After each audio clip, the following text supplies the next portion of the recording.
All right, welcome everybody to our latest Live Motocross podcast as we talk all things AMA Supercross ahead of Denver and speak a little bit of MXGP with the great man Jason Thomas. Obviously, firstly, thank you to everyone for listening and supporting the website. We really appreciate it. We'd also like to thank our sponsor for this one in Fly Racing. Fly Racing is aimed to provide customers with the very best in off-road performance products, led by the revolutionary Formula S Smart Helmet. Fly Racing continues to push innovation in safety to new levels.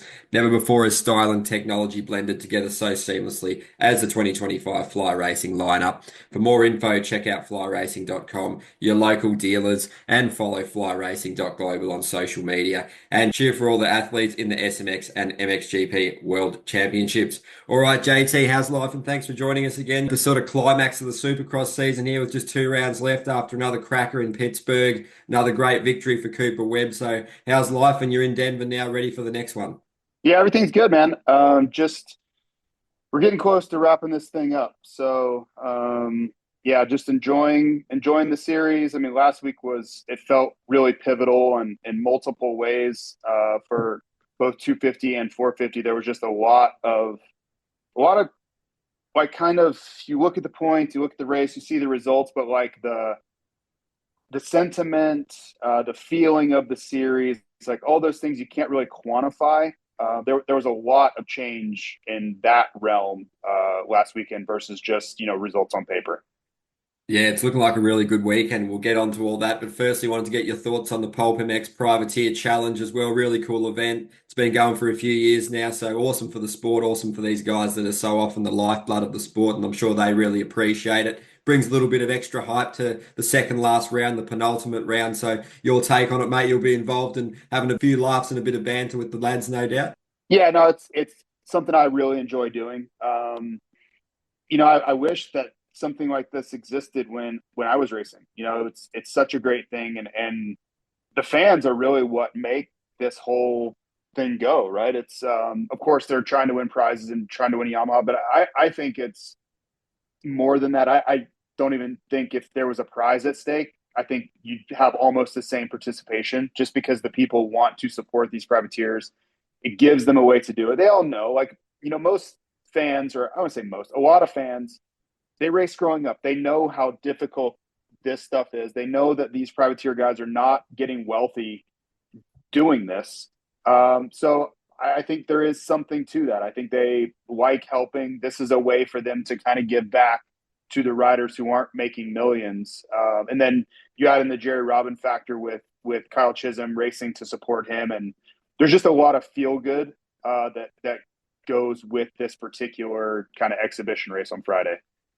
Yeah, well said. It's really cool that they're supporting him, and obviously a massive condolences to the family and friends of Joel Evans in the Australian moto community. He sadly lost his life at the Pro MX round on the weekend, and definitely, a lot of fans really resonate and love and respect these privateer heroes like Joel, like Jerry, and it's horrible to see these things happen, isn't it, mate? It's just a really sad and tragic part of the sport, isn't it?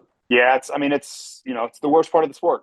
No question about it. I mean, it's tough. You hate to see these types of things happen. You know that it's inevitable with the sport. If you're watching it long enough or around it long enough, you're gonna see these types of tragedies happen. But it doesn't make it any easier when they do happen. It's far and away the worst part of the sport that we all love so much.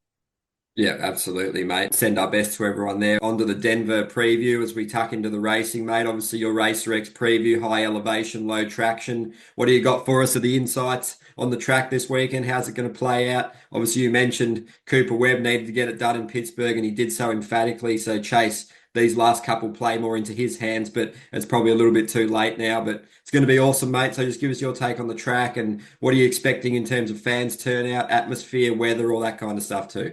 It should be great. Denver, it's located in a very power sports, well, I don't know, power sport, outdoor enthusiast based area. Like everyone around here is either mountain biking, bicycling, hiking, running, outdoor everything, fishing. So you get a lot of people here that it really fits versus where you go to like East Rutherford, right outside New York City, and you're in a concrete jungle, and it's great, but it doesn't really fit kind of the vibe of the fans here. So I really like this when you get into spring weather. we've had great weather for Denver. It doesn't always have to be great. I've seen it snow at this race, but when it comes to race time, we typically just get great conditions. And this weekend is going to be no exception. I mean, it's going to be, in Fahrenheit, it's going to be like high 70s on Saturday, which is like perfect when you consider it's going to cool down a little bit at night. Like, it's just the ideal backdrop for Supercross. And this weekend and next weekend to wrap the series both kind of have that same feel. You're in the mountains. It's springtime. Everybody wants to get outside because they've been cooped up for winter. You're down in Australia where the weather's great all the time, but for the northern part of America, they are desperate to get outside right now. So it really comes at the right time to wrap this series up. Yeah, really cool. It looked like a great event. And obviously, just to touch back on Pittsburgh, that was a really cool return to that area for a very long time. They haven't had Supercross, so the atmosphere and fans looked really excellent there. Obviously, your take on that from being on the floor, the atmosphere and the environment, the vibe was probably the best of those rounds in that region of the country, wasn't it, mate? Yeah, Pittsburgh was phenomenal.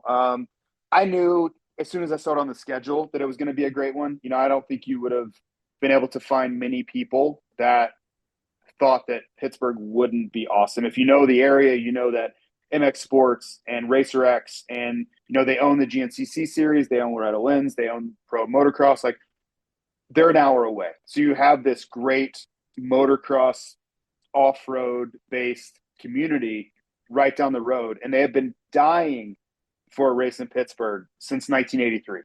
So you've got 42 years of buildup for this round. We got great weather. It was a little chilly, it was a little cold, not that bad. Like, I'm not going to complain. It didn't rain, and if it doesn't rain, I can live with everything else. So it was a home run, where you don't get to go back next year. Like, the entire Northeast next year is going to be absorbed by World Cup qualifiers. So it's going to be a really interesting 2026 schedule. But if anybody's wondering, hey, why did you guys cram all these races in? It's because all of these stadiums are locked up and booked through World Cup qualifying, and we simply can't get in.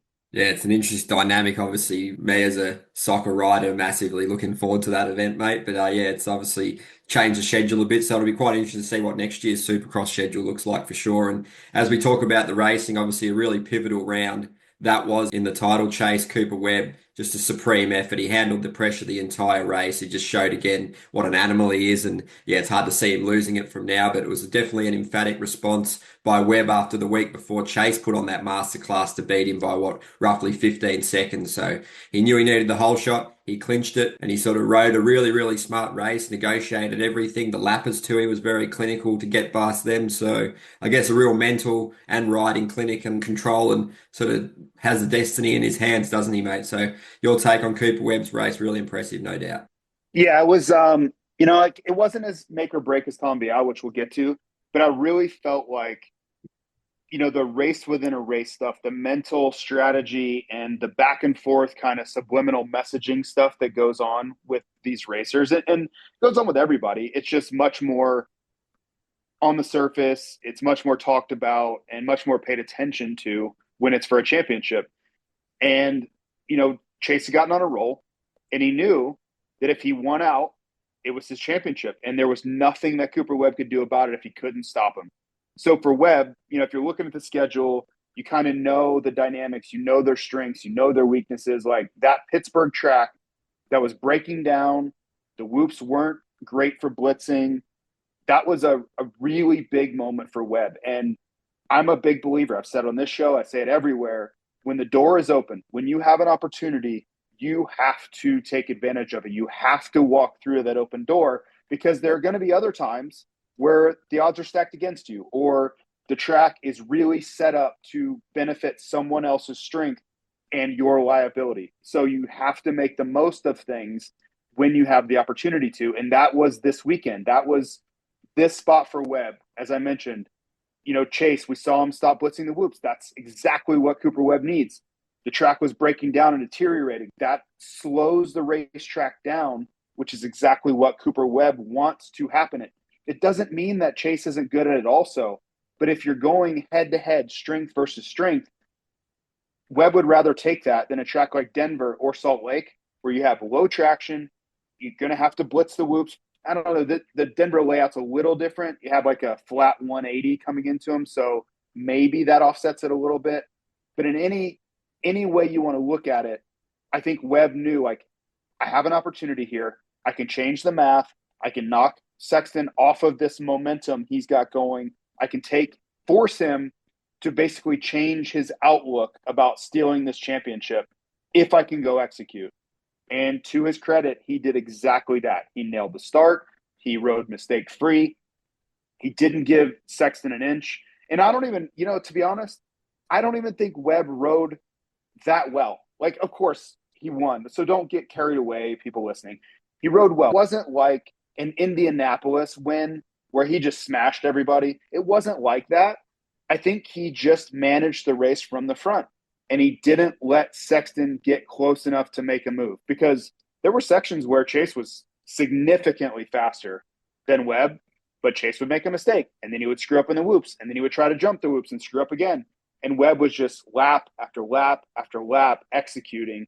And in the end, that's what Webb does most of the time. He just, for anybody who's seen Top Gun, he's like Iceman. He just wears you down, you get bored, you do something stupid, and then he's got you, right? It's not this all-out blitz of just unbelievable speed and, awe-inspiring technique. Like, it's none of that. It's just this, I can't freaking find a way to beat the freaking guy because he doesn't screw up, he doesn't give me an angle, and I don't know what I'm supposed to do with that. That is Cooper Webb in a nutshell. I don't think it would work against everybody. We saw it not work against Jet last year.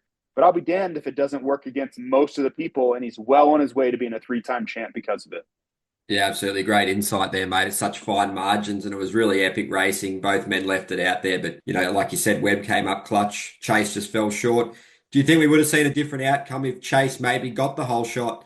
Obviously, the way it turned out, that little mistake in the whoops probably would have caused costly, but it wasn't really much between them, was there, mate? It was quite hard to pass. So do you reckon we saw a different outcome depending on that or not? I don't think so. I think, there were, I think, chances to pass. Like, I think there were a few places to pass. If you can shore up the places that you need to really protect, you just make life really hard. And, these tracks are breaking down and deteriorating so much that executing consistent laps becomes much more important than all out one lap speed, because you simply can't repeat that process in most cases. And you saw Chase trying to do that. You saw other guys trying to do that. Justin Cooper in the heat race was phenomenal, but when it came to the main event, he couldn't do that same thing time after time after time. And I think Webb was like 1% off that, but every single time, never missed a line, never made a mistake, never missed a rhythm, never screwed the whoops up. Like, it was just, he's just choking the life out of everybody. And that's just a really hard thing. There are very few people that can simply just blow the doors off of that. And you look back over time, a guy like Carmichael, a guy like Stewart, I think Jet can do it. Tomac, when he's beast mode, can do it. But you have to have this otherworldly type pace to be able to disrupt somebody who can execute flawlessly and leave no window. You basically just have to blow Webb off the track. That's the only way you can do it. And we've seen it. Sexton did it in Philly. He blew him off the damn racetrack. And that's why Webb was just like shoulder shrug. Because he's like, I can't do anything about that. I know I can't do anything about that. If he's going to ride like that every time, I'm in big trouble. But I think deep down, if you gave him a lie detector test or gave him about 6 shots at the bar, he would tell you there's no way that Chase can do that every single time. He can't. He's never been able to do that week in and week out for 17 races. He's going to make a mistake. He's going to have a weekend where he's just mistake prone. He doesn't even have to crash, just mistake prone. Going off the racetrack 7 laps in is a huge mistake. Like, you're letting Webb off the hook there. So, it's just I love really diving into those deep racing dynamics, because these guys are all amazing. And if you ever hear me criticizing them, take it with a grain of salt. But that's you have to, right? We're splitting hairs here on why a championship is coming down to a handful of points, and it's those moments we've talked about this all year, Ed, is like Tampa. He throws away some points. He still got like fifth or whatever. It wasn't the end of the world. Arlington, he crashes the last lap. He goes from first overall to third overall. Throw in this weekend going off the track when he's right behind. Like, it's these little things. And you look back over the season and you're like, how did the championship go? And it's going to be like, wow, Webb was just the best guy. Well, okay, fine. I'm not going to argue it. But, man, there's a lot more nuance to it than that. There's a lot more that happened than simply Cooper Webb was just better than everybody. Because he probably, and I'm assuming here, I don't think that Webb is going to end up with the most wins. I don't. I think Sexton wins the next two races, and Sexton ends up with the most wins. So you're going to say, well, yeah, Webb was the best guy. Well, he didn't win the most races. So then you get into, okay, then tell me what really happened, and then we get into all the nuance. Yeah, it's awesome analysis, mate. Really love your opinions on that stuff. And there's just so many turning points throughout a season, and you touched on, so many of them there. But yeah, I guess you look at Chase and he was shattered physically and mentally after that when he looked exhausted and, he probably just lamenting a couple of those mistakes, like you said, in the whoops. And I guess from your perspective, racing and watching every weekend so close up, how hard is it to do, the skimming or the blitzing and then change to the jump line halfway through? It's easier said than done, isn't it? Webb's really sort of adaptable and got that skill set both dialed, but for the guys that prefer to blitz, it can be quite a challenge, especially on a track like that, to shift your mindset. You see Justin Cooper, it's an art form the way he jumps, and it's a real sort of defined skill set. So they're very different, and they're definitely great both to have in your arsenal. But yeah, how much of a difficult thing is that to do mid-race, to change what you're doing and how to, just commitment levels and just getting your mindset through it? It's easier said than done, isn't it? Yeah, well, I honestly think it comes down to how familiar and how comfortable you are with jumping whoops. Because I think for like Webb or Justin Cooper, no problem. You tell me at halfway the whoops break down and I got to start jumping. They've done that half their career or more. They know exactly when the move is to be made because they suss all that out on the parade lap. They look at the track. They're like, okay, I think Justin Cooper's like, to hell with it. I'm jumping no matter what. But Webb will look at them and say, okay, they're in good shape right now. I need to blitz earlier. I'm going to get torched here. But at some point, they're going to go away, and I need to be really mindful of when that shift occurs and be on top of it early because the other guys, Roxon, Sexton, Jett if he was racing, Tomac if he was racing, Plessinger, take your pick. They're going to try to keep blitzing and try to keep blitzing and try to keep blitzing. And if that line goes away and they can't continue to do it and they continue trying anyway, the sooner that Webb figures it out, he can exploit that. Say there's a 4-lap gap from like lap 10 to lap 14 where Webb's like, whoops are gone, I got to jump. These other guys keep going and they're just struggling and all over the place, swapping. And that 4 laps, if Webb makes up time each and every one of those before, if they ever do, switch to jumping, can be the pivotal point of the race. And Webb is so adept at that. He is so tuned in to the ever-changing track. And that just comes from experience, and it comes from wanting to jump anyway, and you're super familiar, so you're almost like willing the track into it. You're like, yep, it's time, and he just immediately goes to it. There's no hesitation. There's no adaptation. And these other guys, they don't want to. They want to blitz anyway. So they finally do it. They're not quite as good anyway. And they, to be frank, I don't think they've really made a plan to do it. I don't think that they go through the whoops and stop and say, okay, if I have to jump, what's the move here? Am I going to go 3-3-3? Am I going to do like 2-3-4 like Justin Cooper innovated in the heat race? Like they don't have that in the back of their mind. So there are these like interim laps where they're trying to figure it out. And you can see it. I could go back and show you old race tapes of guys. They're like trying to like figure this equation out mid-race, and they are getting killed by the guys that already had a plan and immediately started jumping. So I think it's a very situational thing where some guys are super comfortable with jumping and some guys aren't. And it doesn't always work. There have been so many races over the course of history where Webb and Justin Cooper have gotten absolutely blown away because they couldn't blitz the whoops fast. They have gotten blown away. Look at Anaheim too. We didn't talk about it a lot for Webb because he got a really bad start. It's his worst race of the year. Worst finish. I think he got 8th. Nobody really brings it up, and I think it's a little bit unfair, so I won't lean into it all the way because he started poorly. But it's impossible for me to say, okay, 2 back-to-back sets of whoops, and we saw him get his worst finish of the year. Like, really tough whoops, too. Like, they were both really tough.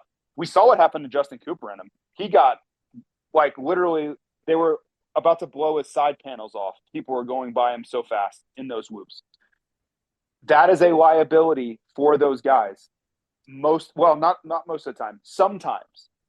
The other times, though, they can really lean into this. So it's, I am really sensitive to this subject and really pay attention to it because in my own racing career, I wasn't very good at blitzing whoops. So I jumped them really early on, but I was really good at it. Like, I don't care who I rode with, Ferry, Reed, anybody, take your pick.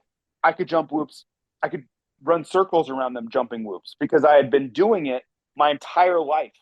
It was the one thing that I would have gone up against anybody. Like, if you ever watch Marvin Muscan in his heyday jumping whoops, I could do that. That was me, just nobody was paying attention because I was in 12th or 14th or 18th, whatever. But that was a skill set that I had that I developed because I simply couldn't blitz well enough. No different for Marv, no different for Webb, no different for Justin Cooper. The skill set is developed because of the deficiency, and it's always going to be that way. If you can blitz, guess what you're going to do? You're going to blitz. But if you can't, guess what you're going to get really good at doing is jumping. And on a racetrack like this, it was the exact inverse of Philly, where Cooper Webb exploited jumping and Chase Sexton struggled in the in-between. He was like in this purgatory land of trying to blitz, trying to jump, going off the track. Every lap was different. And I don't know, a really long-winded way of saying if you wanted to point to one thing of why he didn't win, he could not figure those whoops out. Couldn't do it. He walked over there. I was doing my post-race report. He's just standing there staring at him. He's just staring at him. Like, I don't know what the hell went on over here. I could read his mind. He's like, I don't know what the hell I was doing over here, but it probably just cost me $150,000 and maybe the championship. Yeah, that's awesome insight, mate. They were quite far apart, those whoops, too, from all reports, and They like you were were. saying. But Yep. yeah, it's an interesting one. Like you mentioned there, the conviction in the decision making to switch for that from Cooper Webb, really impressive. And I guess there's a lot of demons in the head with that kind of thing mid-race with whoops, and then you're probably worried about your bike setup might be for skimming too. So there's a lot of barriers in your mind that go on. And even Webb, I think, recently said just changing lines within a race can cause a lot of issues mentally, and you sort of a bit sort of apprehensive about moving. So there's so much that goes on in the minds of these riders, on top of having to negotiate everything from lappers to the breaking down track to all the different rhythms, and so much going on. So there's a lot to consider, isn't there, mate? Yeah, it is. And it's, I've talked about this for a while. You really have to avoid getting tunnel vision in these races because it's so easy to just get in this rinse and repeat, lap after lap, lap after lap. And if you think about MotoGP, for those who watch it, you're just trying to hit your marks lap after lap. Like, you want the most repeatable process you could possibly come up with because the track doesn't change. Maybe your tires start to go away, but you want to hit the same mark, the same braking spot, the same lean angle over and over and over and over.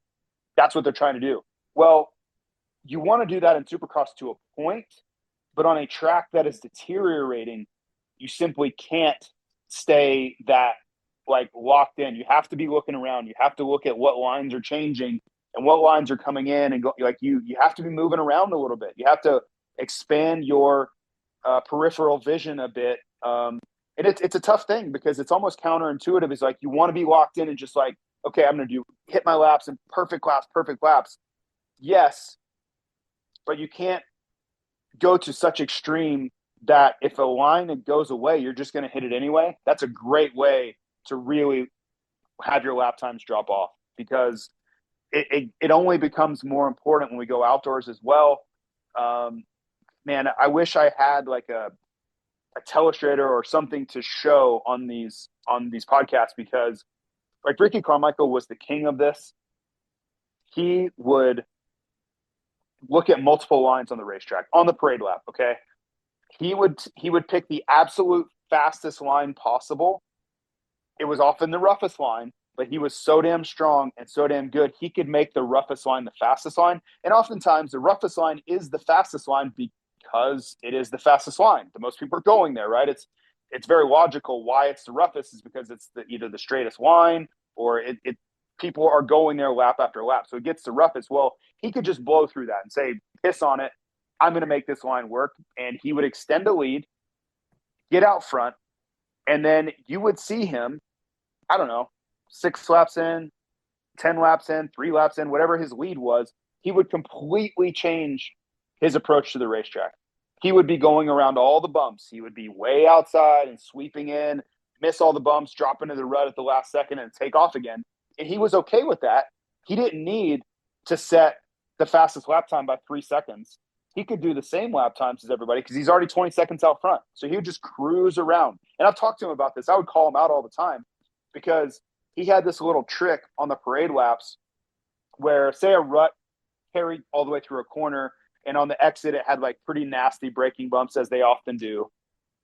On the parade lap, he would look for an angle where he could pull into it, put his rear tire on the edge of the rut, and then do basically like a mini burnout in the rut that would basically create a little arc. So when he'd get out front and nobody could see him anymore, he would turn out of the rut early in that little rut he had made on the parade lap, and then he would avoid all the bumps, right? And he would do this multiple sections of the racetrack. And I called him out because I would see him do it on the parade lap. And he's like, man, nobody's ever said that to me. And I'm like, well, most people weren't riding around right behind you on the parade lap to see you do it. He's like, that's true. But it just goes to speak to the way you have to remain open-minded about how the racetrack evolves in these tracks where they're going away. You cannot continue to do the same thing over and over and over and over and hope it's going to work out for the best. It simply won't. So, yeah, I just think there's a lesson in there for young kids riding. You just need to really pay attention to an ever-evolving racetrack. And, you know, for Supercross is one thing. For Pro Motocross, it's another. If you talk to, like, Dutch sand riders, they'd be like, yeah, that's the most basic lesson on earth. Like, they're constantly moving around the racetrack, you know, but I don't think that every discipline or every type of racetrack rewards that skill set. But it is definitely one that you want to have in your back pocket. Yeah, that's really fascinating, and just how attentive and aware some of these guys are to analyze those things on the fly and work out what will work best for them and actually make them time as well, not just do it for the sake of doing it. So that's really cool nuance and detail, mate. Maybe they could lean into that on a race day live segment with you and AC and JB, or something in the works for a YouTube channel there, mate. But it's really cool Yeah, because that'd the be good. fans love that sort of stuff, don't they? Yeah. I mean, it's the execution part. You might want to make sure you get right, but I think especially for race day live because it's such a core fan base. Those like there's so much about racing that is really obvious, and it's still awesome to watch. But you know, guys that were much better than me, they're truly like maestros at what they do. It's not just I'm going to get on this bike and I'm going to hold it freaking wide open and go really fast. That's not what they're doing. These guys are the best in the world at what they do for a reason. And I mean, even I speak from my own experience because I can only tell from my feelings. Like I could ride around the track and like put my front tire anywhere I wanted, anytime, in the exact same spot, land right where I wanted. Like when these guys are riding really rutty tracks, like they're jumping out of a rut and they're landing in a specific rut that they wanted to. Like that is how precise these guys are. They're freaking surgical with what they can do with their motorcycle. And I think that gets overlooked a lot of times because it's, you know, they're going so fast and it's really hard to, you know, these guys don't, a lot of fans don't have the frame of reference for how good they are at what they're doing. But man, even for me being around them my whole life, when I watch some of these guys, sometimes I'm like, these guys are so damn good at what they do. Way more than I could ever explain, way more than anybody will probably ever realize. They are phenomenal. Yeah, like I said, they're surgeons with their motorcycle. Yeah, absolute masters of their craft, mate. Well said. And obviously, You've mentioned Justin Cooper a little bit in this podcast already, but yeah, he was absolutely dialed in the heat race, put a massive flex on those guys. Really impressive. Got the fastest lap in the actual main event. Had the speed, just tying everything together on race day to maybe get that win one day is what he all needs to do and just get those whoops sorted. He had that 2, 3, 4 line was so impressive. If he could skim the whoops, I believe you mentioned it recently that, all the other skill sets apart from the whoops, he's absolutely elite. Corner speed, the jumpings, the consistency, and the fact that he stays healthy and makes pretty much every gate drop. The sky's the limit if he could get those skimming the whoops absolutely dialed because he must be a pretty dream teammate, like we've touched on for Cooper Webb. He's a great trainer. He's intelligent. He's got great racecraft. And obviously for the team, he just stays healthy and makes the rounds. And he's just building the momentum, the fitness, the comfort with everything. So I guess that was probably some of the fastest riding on a 450 on the weekend. So we look to build on that heading into outdoors and the last two rounds. But just your overall take on Cooper, it's been an impressive season. He's been great. I'm a big Justin Cooper fan. Do I think he's ever able to be a Supercross champ?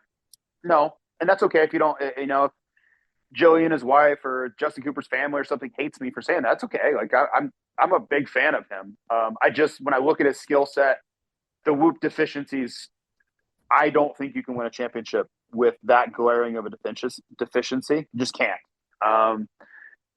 Does that mean he won't get lots of podiums in his career, make a ton of money, and go down as a great racer? No, of course not.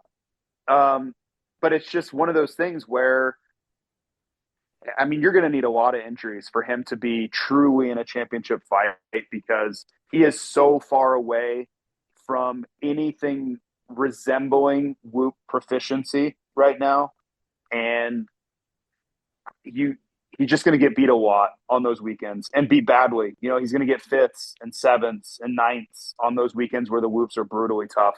So, don't let any of that deter how great he's been this year. He has a chance to be fourth in points. It's phenomenal.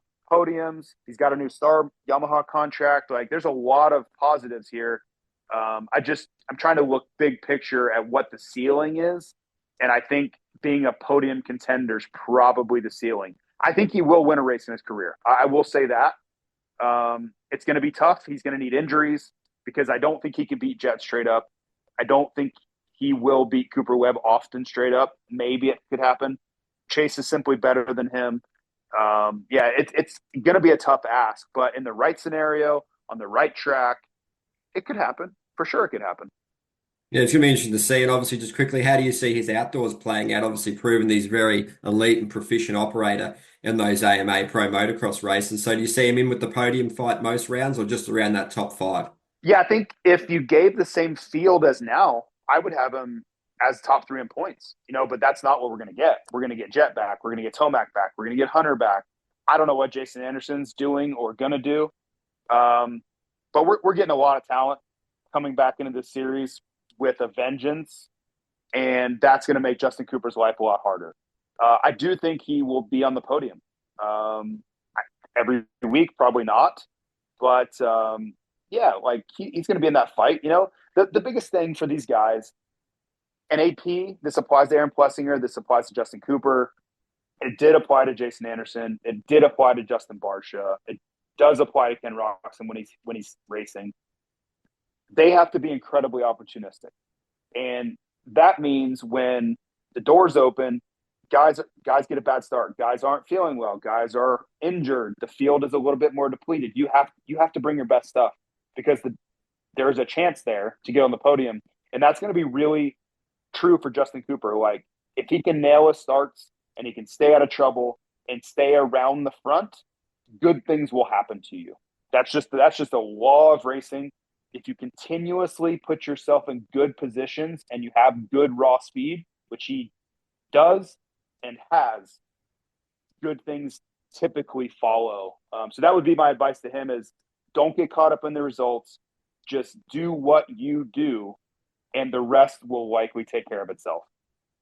Absolutely, 100% agree with that. And I guess on the topic of opportunistic, let's get on to Tom Vial. Obviously, last season won the 250 regional title. This year, he's in a great position to do so again. So he was back on it with a statement win, and he silenced a lot of the doubters with that. He hung in there, seized the chance, made the move. Super impressive ride, much improved speed. not many people thought that he had the win in him, with RJ. He's always just dogged, determined, always in for the fight, even though he's injured, and Hammaker's speed's been elite. So to come up trumps, massive effort by Tom VR, wasn't it? Yeah, that was back against the wall. He had to win. Like if he wanted to take himself seriously for this championship, he had to win. And I think I said it before. I know I wrote it before. This was as much of a do or die, and that's so dramatic, right? But like championship wise, it was, because there was simply no way that I thought he could go in 7 points or more down to two riders, even if it was like 5 and 7. You got to beat two guys by that many points. Like that's not going to happen. Like the odds of that are so remote for that to happen. So yeah, win and you give yourself a chance. And he did exactly that. He goes into Salt Lake City with a realistic shot. He's still got to beat two guys that I would say on most occasions have been better than him this year. There's that part of this equation. Can't overlook that. But I tell you what, if you told him on Saturday morning in Pittsburgh, hey, we're going to set you up with a scenario that whoever beats who out of you three wins a championship. Will you take it? He would be like tackling you, trying to get that agreed to, right? So it's all upside from here. He really looked like he was on the outside looking in, and now he is squarely in this thing. And yeah, I think he probably has the least pressure of all three of them. I really do, because he felt like he was out of it, and now it's all upside. Like I think he probably feels the most excited versus pressure out of the three. Yeah, I guess who do you give the edge to in that title fight? Obviously, RJ's struggling with the injury. Hammaker's got the elite speed, turned it around after a rough opening on the weekend to claw back some points. It's going to be fascinating, the showdown as well, to throw some more spice in there. And also, just quickly, your take on RJ. Do we see him skip outdoors? There's a lot of talk about that. Obviously, he's qualified for 250 SMX with the race win, I believe. So, was slated for 450 outdoors. Do you see his last 250 rides before going 450 as those SMX rounds if the recovery goes well? Yeah, man, is he going to race outdoors is a great question. You would think I would know that because we're only a few weeks away, but I truly don't. Um, if you forced me to choose, I would say he probably doesn't. I just think if you have to get it fixed anyway, and you have your contract done, I mean, you would go get it done right away. I have not been told that officially, so I don't want to push that narrative. And I'm not even being coy. I'm not, I truly don't know, but my instincts tell me that he probably does go get it fixed and forego motocross again. But to your point, as far as like who wins this thing, I think Hammaker's been riding the best. I do. And when I've talked to him, he doesn't seem to be nervous at all. And that's great. Like, I'm not saying he should or shouldn't feel nervous, but he doesn't look nervous to me. He really does not look nervous. And I don't know how, because these championships don't come along all so often. And there's probably, I don't know, 600 grand somewhere in there between everything that he could probably get from it. I would be nervous, and you can usually tell if people are nervous, right? They're just their demeanor, they're fidgety. They're not like really animated and they're talking. That's not been Seth. Like, it has not been Seth. So when you tell me a guy's healthy, he's for the most part a great starter, and he's truly looking at this as like the best thing that's ever happened to him. I like that setup for him. Yeah, it's going to be really cool to see how it plays out, that's for sure, mate. And obviously, a little bit of a topic that you and Steve and I believe Weege had, who's the fastest 250 Supercross rider? A bit of debate and discussion. Do you have Deegan Davies, Seth, RJ, Vial, Kitchen, these kind of guys, Anstey? There's so many fast guys. Do you have one that's above the rest? I really don't. I was more taken aback that Steve was so certain that Davies and Deegan were better. No, I think Davies, when he's been like on, man, he looks fantastic, right? Like, he really looks great. But when I watch Deegan, like, I haven't been blown away with his main events this year. I've seen flashes of brilliance. I saw like the heat race in Indy. I've seen it here and there, but a lot of the main events, I mean, Davies was straight up faster than him multiple times. Beaumer was straight up faster than him multiple times. So as much as I am a Hayden Deegan guy, like I truly think he is fantastic as a rider. He hasn't shown me enough this Supercross season where I'm like, yeah, man, he's better than those guys. Like I don't believe that. I really don't. I think it's 6 and 1, half a dozen the other. Who gets the start? Who doesn't make mistakes? And I have evidence on my side. If you look at Indy, they smoked everybody. Deegan got third. Davies was further back than that. And if you want to go to Philly, then those guys struck back. So it's really been like, take your pick here. I don't see any clear cut winner in the East versus West at the top. I simply don't. Yeah, it's really good discussion and topic for sure, mate. Great insight as always. And just a quick one on Max Vohland, epic first podium there. After all he's been through with the injury and the bike setup and getting that dialed. Great for Club MX too. Shock got a podium and a heat race win earlier, I believe. So must have been quite the process for him to get used to that handbrake as well as dealing with the injury recovery because it wasn't looking too good for him not that long ago. But, the talent's been evident for years and years. He's got all the bike skills, talent, technique. But it's really cool his re-emergence has been one of the highlights of the 2025 season, hasn't it? It has been. I think when you just think about what he's had to go through to race. I don't mean get a podium. I mean just to be out there making main events, rewriting your entire muscle memory from zero as far as like breaking points, dragging the rear brake, all those things. Now you got to do it with your hand versus your foot. Like there's so much that goes on that is so instinctual because he's been riding probably before he could walk. And now he's got to do all that. And he's got to manage the clutch with the same hand. Like it's phenomenal. And we could talk about it every single weekend, and I don't think it would be enough. What he has had to overcome and is riding this well. I don't know him very well. I just haven't, I get to talk to him on the podium, but I could not be more impressed by just the effort and the resiliency and overcoming adversity, whatever cliches you want to throw at that. Man, it is truly, truly impressive. If anybody's out there looking for a rider to cheer for and you don't have one, pick him because, man, from someone who's been doing this their entire life, I can't imagine riding as good as he does anyway, let alone doing it in the fashion that he's doing it. Yeah, it's been a great story to follow. Yeah, so impressive what he's doing. And obviously, as we get back to the West this weekend, how's the excitement levels? It's kind of Deegan's to lose at this point. He's got a nice gap back to Cole Davies. I guess some of those other guys that have been dealing with injuries have had a little bit more time to recover. You got Smith, Shimoda, Marchbanks, Juju have been suffering throughout this year. So do you see anyone else winning other than Deegan or Cole Davies, mate? I think Juju could win.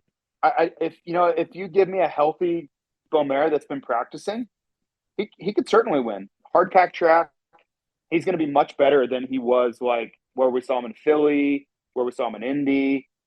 Both strength and skill set, and also recovering from injury. He is going to be much better than that. He just ruts and soft dirt and deteriorating tracks are not his thing. He grew up on hard pack. He's really good at finding traction where other riders can't. And all those things will be right at the front of importance this weekend. So I'm not calling him to win, but if you're saying like who could win, I definitely wouldn't rule him out. And also, we probably shouldn't rule out the guy that won this race last year, Joe Shimoda. Yeah, absolutely. He's going to be great on this surface as well. And obviously, yeah, recovering from that injury at the start of the season when he was in line for a really positive season. But lastly, mate, a bit of MXGP chat. Obviously, we'll touch on Hurlings. Obviously, raced a French sort of midweek exhibition round this morning, last night. By the time people listen to this in the US time, pretty interesting. He just loves that brutal schedule, getting back to fitness, getting the money, all that stuff. But the big news, guys, is obviously confirmed as being out this weekend in Portugal. Massive shift in the dynamics. Obviously, Renault's not there either. So Febvre will really look to seize the opportunity, as well as Coonan and Koldenoff will be able to close that points gap massively. But Febvre should be able to capture the points lead. He's got a podium the last two visits to Portugal, so looking like a little bit of rain on the way. So we'll see how it goes. But Febvre's be pretty happy about the situation heading in, won't he? Yeah. I mean, it's it it's open, right? Like I think Febvre was like, man, I don't know if I can ever. I think he was like, I don't know if I can win a world title again, right? Like he makes a lot of money from Kawasaki, and I'm sure he loves racing, but like I don't think anybody was like thinking he was going to get another title, but it is certainly possible now. And a guy like Lucas Kunin, I think he's going to win a lot and crash a lot. He's at least back in the fight. You know, if he, let's say he goes out and gets a decent weekend, 40 points or something, he's in it. And we don't even know when Geiser's going to be back. There's a lot of racing coming up in succession here. And if this carries on for a bit, or even if he comes back and is not able to do what he's normally able to do, like say he's running around 4, 8, whatever, he could give up a lot of points here and make this really interesting. The one good thing for Tim, is as long as he doesn't have to have surgery and he can come back, this series drags on till the end of September. It is so long, and we're in May 1st. Like there's just so much racing and so much time that's going to happen. As long as this isn't a career or a season-ending injury for Tim, I'll still take him to win the championship. Yeah, he's such a tough man to beat, such a great rider. And as we wrap this one up, any final thoughts, JT? How excited are you for the weekend of racing across the globe and Denver specifically? Anything the fans, if there's tickets available, it should be a good one, so they should get down there, shouldn't they? Yeah, it's gonna be good. I think when you look at final 2 rounds of Supercross are gonna be awesome. This Pro Motocross Championship is gonna be just insane. Tomac's, I think he's gonna race more, but he's back. All the talent's back. Like we're gonna have a true showdown. We've never had this setup before, where we've had Tomac, Jet, Sexton, all like healthy. We've never had that. So that's going to be incredible to kind of watch unfold. And who's, Prado, I forgot about Prado, like throw a 2-time world champ in there too. Like the setup for Pro Motocross is insane. And then Motocross of Nations in October is going to be freaking all time this year. I think you're going to get everybody participating. The only question is the team changes. That's going to be really interesting. But I can't imagine that like Chase Sexton's going to skip his home Motocross of Nations at Ironman, regardless of what he has to race. Like I just can't see a world where that happens. I think Deegan will get picked for USA, which is going to be a whole thing in its own. Yeah, we just have such a great runway from here until October of racing. I'm super stoked. Yeah, you've said it so many times. It's like that really good moment in the sport where guys like Tomac and Hurlings and Barsha, they're still around, sort of on the edge of ending their careers, and it's just a great time to relish it all and take it all in. And you got guys like Jet Lawrence too. So we're going to watch it all with interest, mate. But thanks again for joining us on this podcast. It's been another awesome one. Massive thanks to the fans too. Huge shout out to Fly Racing for sponsoring this one. Obviously, go check out flyracing.com, head to your local dealers and follow Fly Racing Global on social media and cheer for all their riders this weekend across the world in their awesome kits. So thanks again, JT, been another ripper one, and we'll catch up next week. Enjoy the weekend. Thanks, mate. No worries, mate. Have a good one.